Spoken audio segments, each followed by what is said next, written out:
अभिनेत्री प्रिया मराठे ही मराठी आणि हिंदी मनोरंजन सृष्टीतील एक लोकप्रिय अभिनेत्री होती. 31 ऑगस्ट 2025 रोजी कर्करोगाशी धैर्याने झुंज देत असताना तिने अखेरचा श्वास घेतला.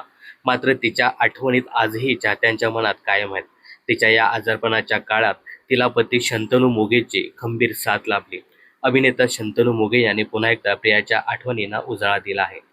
तसेच पहिल्यांदाच प्रियाच्या एका अपूर्ण राहिलेल्या स्वप्नाचा देखील उल्लेख केला आहे. या मुलाखतीमध्ये बोलताना शंतनू म्हणाला, मी, माझे वडील, काका आणि बायको या क्षेत्रात असल्यामुळे सगळ्यांना त्या क्षेत्राबद्दल माहिती होती. घरी एकत्र आल्यावर त्यावर काय बोलणार म्हणून आम्ही वेगळ्या विषयावर गप्पा मारायचो.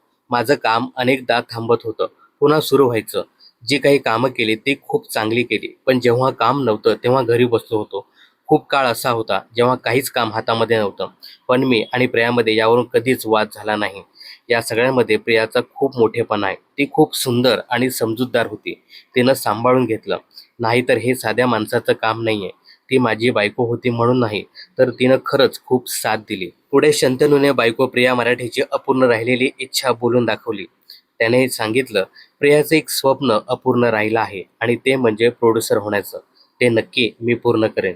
असे म्हणत शंतनू मोघे याने सिनेविश्वामध्ये निर्मिती क्षेत्रात उतरण्याची इच्छा व्यक्त केली आहे.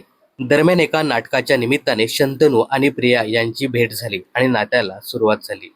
एकत्र काम करताना दोघांमध्ये मैत्री झाली आणि कालांतराने मैत्रीचं रूपांतर प्रेमात झालं आणि 2012 मध्ये या दोघांनी लग्नगाठ बांधली. मात्र या दोघांचाही पुढचा प्रवास अपूर्णच राहिला. अगदी वयाच्या 38व्या वर्षी 31 ऑगस्ट 2025 रोजी कर्करोगामुळे प्रिया मराठे हिचं दुःखद निधन झालं.